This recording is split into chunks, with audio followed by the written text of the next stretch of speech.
నేను almost 50 to 60 interviews attend అయ్యాను. కొన్ని నెగిటివ్ ఫీడ్బ్యాక్ వచ్చాయి, ఇంకొన్ని పాజిటివ్ ఫీడ్బ్యాక్ వచ్చాయి. క్లయింట్ రోల్స్కి సెలెక్ట్ అయ్యాను. బట్ మేనేజరల్ అయ్యాక వాళ్ళు ఏమీ రెస్పాండ్ అవ్వట్లేదు. అది డిపెండ్స్ నా ఐడియా. అది అంటే లైక్ కొన్ని మేనేజరల్ రౌండ్ తర్వాత రావట్లేదు అంటే like you need to make sure like how your communication skills. Most of the time ఏమవుతుంది అంటే మనం టెక్నికల్గా చేస్తున్నప్పుడు ఏంటి అంటే కమ్యూనికేషన్ అంతా మనం పట్టించుకోం. ఈ మేనేజర్ రౌండ్లోకి వెళ్ళేసరికి ఏమవుతుంది అంటే వాడు కంప్లీట్లీ ఇప్పుడు క్లయింట్ ఫేసింగ్ ఉన్నాం అనుకో, వాడు కొంచెం అంటే మనము ఫ్రేమింగ్ కరెక్ట్ చేస్తున్నామా లేదా చెక్ చేస్తారనమాట ఇవన్నీ కూడా. ఓకే, సో అదొకసారి చెక్ చేసుకోండి. ఆర్ఎస్ like if you have any recordings ఏమైనా చేసి ఉంటే నాకు ఎప్పుడైనా నా వాట్సాప్లో చేయండి. Like I just check and I see like what exactly is missing. ఇంకోటి ఏంటంటే feedback. Okay, so feedback is something like ఒక్కొక్కడు ఒక ఫీడ్బ్యాక్ ఇస్తాడు బ్రో. ఇప్పుడు నేను ఒక వీడియో పెట్టినా అనుకో, ఒకటి నచ్చుతుంది ఒకటి నచ్చదు, నేను పట్టించుకోను, ఇంకా ఇంకో వీడియో వేస్తాయి ఆబ్వియస్లీ. ఓకే, ఇంటర్వ్యూ కూడా అంతే. నువ్వు ఇంటర్వ్యూ అటెండ్ అవుతావు, ఒకటి నచ్చితే ఒకటి నచ్చదు, అట్లా మనం లైఫ్ ఎండ్ చేయం కదా. విల్ గో టు ఇంకో another interview, he might like that interview. Okay, so like feedbacks అనేవి like it's something like negative feedback చాలామంది చెప్తుంటారు. అన్నా నేను వాడు నా పరువు తీసేసిండు అన్నా అంటే, పరువు తీసిండంటే ఆడోడు నువ్వోడు సంబంధమే లేదు. ఓకే, ఒక్కొక్కడు ఒక్కొక్క విధంగా ఉంటాడు. ఓకే, సో ఆయనకి ఫ్రస్ట్రేషన్ ఉంటుంది, ఆయన ఇంట్లో ఫ్రస్ట్రేషన్ ఉంటుంది, మేనేజర్ ఫ్రస్ట్రేషన్ ఉంటుంది, జాబ్ ఫ్రస్ట్రేషన్ ఉంటుంది. ఓకే, సో ఐటీలను ఒక 10-12 ఏళ్ళు చేయగానే నీ అమ్మ ఏంద్రా జీవితం రిటైర్ అయిపోదామనే స్టేజ్కి కూడా వస్తారు చాలామంది. ఓకే, సో అట్లాంటి వాడు ఇంటర్వ్యూ తీసుకుంటా అనుకోండి. ఓకే, సో ఇప్పుడు వాడిని ఫర్ ఎగ్జాంపుల్ సింపుల్ ఒకటి చెప్తా ఎగ్జాంపుల్. ఓకే, సో మా కంపెనీలో ఒక అతను టీసీఎస్లో లైక్ అంటే నేను టీసీఎస్లో చేసినప్పుడు I worked in TCS in 2011-12 ఆ టైంలో చేసినప్పుడు ఒక అతను ఉండేటోడు like he's around 16 years experience మనోడికి. అప్పుడు నాకు 4.5 years ఏమో ఎక్స్పీరియన్స్. మనోడు ఇంటర్వ్యూ తీసుకున్నప్పుడు like he felt very bad that the person who came to the interview వాడు శాలరీ చాలా ఎక్కువ అడిగిండు అనమాట. అంటే వీని శాలరీ కంటే కూడా అది ఆల్మోస్ట్ 200 times ఎక్కువ ఉంది. వీడు వాడిని సెలెక్ట్ చేయలే. ఎందుకు సెలెక్ట్ చేయలేరు అంటే వాడు అంత ప్యాకేజ్ అడిగిండు. నేను 15 years ఉన్నా, నాకు 10 lakhs ప్యాకేజ్ ఉంది. వాడు 6 yearsకి వాడు 20 lakhs అడుగుతున్నాడు. నీకెందుకు రవి? హెచ్ఆర్ చూసుకుంటాడు, నీ మేనేజర్ చూసుకుంటాడు, ప్రాజెక్ట్ బడ్జెట్ చూసుకుంటుంది. అది నీకెందుకు? అసలు వాడికి శాలరీ ఎక్కువ ఉందని నువ్వు ఇంటర్వ్యూ రిజెక్ట్ చేయడం అనేది ఎంత దారుణమైన విషయం. నేను అప్పుడు అనుకున్నాను, అమ్మని అమ్మ ఇట్లా కూడా ఉంటుందా, ఇట్లా కూడా క్యాన్సిల్ చేస్తా అంటే ఇట్లా కూడా రిజెక్ట్ చేస్తారా జనాలు అనేది. అంటే ఇప్పుడు వాడు ఫీడ్బ్యాక్ తీసుకుంటే ఎట్లా అనిపిస్తుంది వాడికి? వాడు ఏమనుకుంటాడు, నేను ఇంటర్వ్యూ సరిగ్గా చేసిండానేమో అందుకే నాకు టీసీఎస్లో రాలేదేమో అనుకుని ఉంటాడు వాడు. కానీ ఆయనకు తెలియదు అసలు నిజం ఏందనేది. అట్లా అందుకనే ఫీడ్బ్యాక్స్ అనేవి it's a worst thing. Okay, so like you should have confidence on your self. నీ మీద నీకు కాన్ఫిడెన్స్ ఉండాలి. నీ మీద నీకు కాన్ఫిడెన్స్ ఉంటే నువ్వు చేయాలి, లేకపోతే వర్కౌట్ అవ్వదు. ఓకే, సో ఇప్పుడు మీరు చాలామంది ఒకప్పుడు వీళ్ళు టిక్ టాకర్స్ వీళ్ళందరూ చేసినప్పుడు, ఈవెన్ ఇప్పుడు కూడా ఇన్స్టాగ్రామ్లో కూడా నేను రీల్ పెట్టిందనుకొని యూట్యూబ్లో ట్రోలింగ్ అనేది చేస్తుంటారు చాలామంది. కొంతమంది మరి వర్స్ట్ ట్రోలింగ్ చేస్తుంటారు, వాళ్ళ మీద ట్రోలింగ్ చేస్తుంటారు. వీడి సబ్స్క్రైబర్ ట్రోలింగ్ చేసేటోడు సబ్స్క్రైబర్ చూసారు అనుకోండి మీరు, వానికి 30,000-40,000 సబ్స్క్రైబర్స్ ఉంటారు. వీడు ఎవరి మీద అయితే ట్రోలింగ్ చేస్తుంటాడో వానికి 10 లక్షలు 20 లక్షల మంది సబ్స్క్రైబర్లు ఉంటారు. వాళ్ళ మీద వీడు ట్రోలింగ్ చేస్తుంటాడు. అంటే వీడు అసలు ఫస్ట్ ఆఫ్ ఆల్ ఏంటంటే వీడి సెల్ఫ్ రియలైజేషన్ లేదు. ఎందుకు అంటే జెలసీ మీద వస్తుంది, ego. First of all ego అనమాట. ఇప్పుడు నేను ఏదైనా వీడియో చేసిన అనుకోండి, వీడియో చేయగానే ఫస్ట్ ఎవడో ఏదైనా నెగిటివ్ కామెంట్ పెట్టేయాలి. చాలామంది ఉంటారు అట్లా, నెగిటివ్ కామెంట్ పెట్టేసాం. నెగిటివ్ కామెంట్, అమ్మ వీడు ఏదో చేస్తున్నాడు, డిస్లైక్ బటన్ అంటే కొంతమందికి ప్రేమ ఉంటుంది అనమాట. లైక్ బటన్ కంటే కూడా డిస్లైక్ బటన్ మీద చాలా ప్రేమ ఉంటుంది. ఇట్లా వీడియో పెట్టనే డిస్లైక్ కొట్టేస్తుంటారు చాలామంది. అది ఏం ఆనందం ఉంటుంది. అందుకే యూట్యూబ్ కూడా ఏం చేసినట్టే డిస్లైక్ కంటిన్యూ చేసేసింటాడు. ఓకే, సో అది చాలా అసలు అది ఫీడ్బ్యాక్ అనేది ఎంత ఎవ్వరు కూడా ప్రాపర్ ఫీడ్బ్యాక్ ఇవ్వడు బ్రో. ఇప్పుడు Uber cab, Rapido cab book చేసినాను.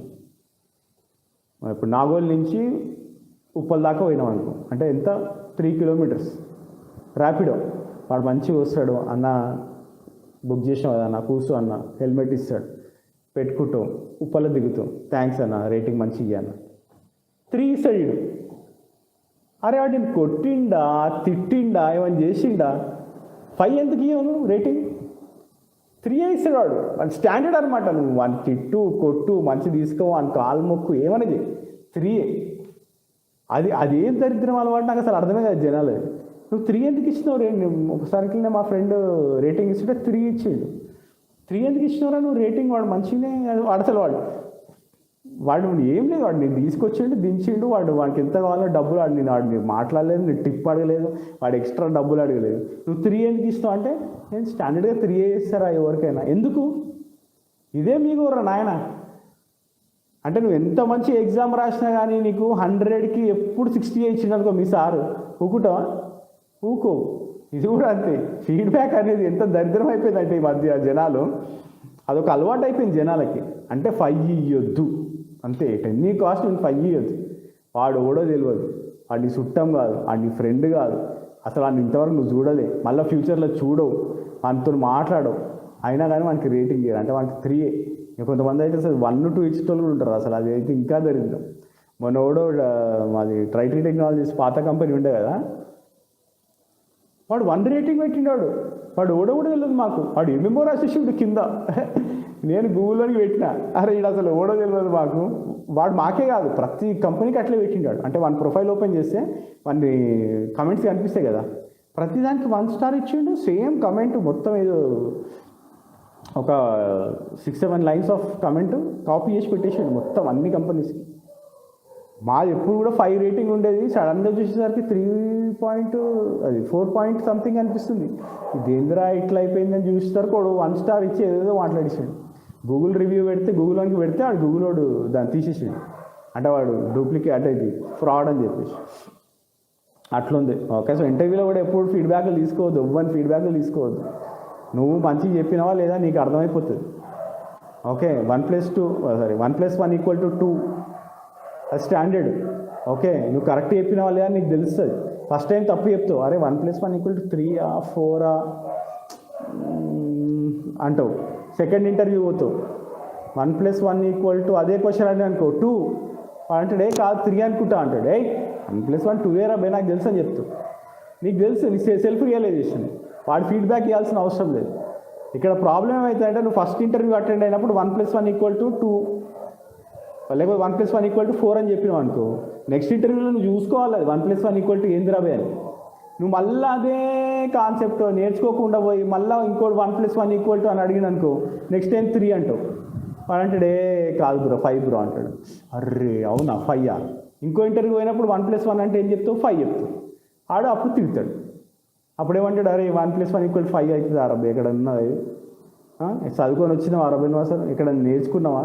నేర్చుకొని రండి అని చెప్తాడు. అంటే ఫస్ట్ ఇంటర్వ్యూలో నువ్వు ఏం అడిగిండో దాన్ని ఫస్ట్ ఆఫ్ ఆల్ చూసి నేర్చుకుంటలేవు నువ్వు. అది ప్రాబ్లం. ఇక్కడ ప్రాబ్లం ఎక్కడ వస్తుందంటే, ఫస్ట్ నువ్వు ఏదైనా ఇంటర్వ్యూకి అటెండ్ అయినప్పుడు దాని ఫీడ్బ్యాక్ వాడిని అడగొద్దు, మనం చూసుకొని మనం నేర్చుకొని ఓకే చూసుకోవాలి. ఇప్పుడు నేను ఇంటర్వ్యూ చేసినాను, కంప్లీట్లీ పాజిటివ్గా ఉంటాను. వాడు 1+1 = 10 అన్నాడు అనుకో, చెప్తా నేను, లేదు బ్రో 10 ఉండదు, 1+1 అనేది ఒకసారి చూసుకోండి మీరు కంప్లీట్లీ. ఓకే, సో దానిపైన అవగాహన తెచ్చుకోండి. ఓకే, ఆ తర్వాత నెక్స్ట్ ఇంటర్వ్యూకి వెళ్ళండి అని చెప్తాను నేను. ఇంకొకరు ఉన్నారనుకో 1+1 = 10 అన్నావు అనుకో, ఓకే అంటే వాడు కరెక్ట్ అయ్యేప్పుడు రాంగ్ అయ్యేప్పుడు. సో ఫీడ్బ్యాక్ అనేది లైక్ యూనిట్ సెల్ఫ్ రియలైజేషన్. అది ఫస్ట్ ఇంటర్వ్యూకి పోయినప్పుడు, ఫస్ట్ ఇంటర్వ్యూ అటెండ్ అయినాక సెకండ్ ఇంటర్వ్యూకి పోయినప్పుడు సేమ్ క్వశ్చన్ అడిగినప్పుడు ఆన్సర్ మీకు తెలియాలి. అది తెలియట్లేదు అంటే ఇంకా అసలు దానికంటే దరిద్రం లేదని అర్థం. అంటే మనం నేర్చుకుంటలేము, మనం టెక్నికల్గా స్ట్రాంగ్ లేమని అర్థం. ఫస్ట్ ఇంటర్వ్యూకి వెళ్ళినప్పుడే వాడు ఏ క్వశ్చన్ అడిగినా దాని రిలేటెడ్, దాని చుట్టుపక్కల ఉన్నాయి అన్నీ కూడా నేర్చుకోవాలి. అది అర్థం చేసుకుంటే నెక్స్ట్ ఇంటర్వ్యూ ఈజీ అవుతుంది. తర్వాత ఇంకొక ఇంటర్వ్యూ అట్లా మీరు ఒక 4 ఇంటర్వ్యూస్ అటెండ్ అయినాక 5th ఇంటర్వ్యూ చాలా ఈజీ చెప్తుంది మీకు. అది ఖచ్చితంగా నేర్చుకోవాలి. అది నేర్చుకోకపోతే చాలా ప్రాబ్లం అవుతుంది. ఓకే, సో అట్లా సెల్ఫ్గా నేర్చుకోవడానికి ట్రై చేయండి.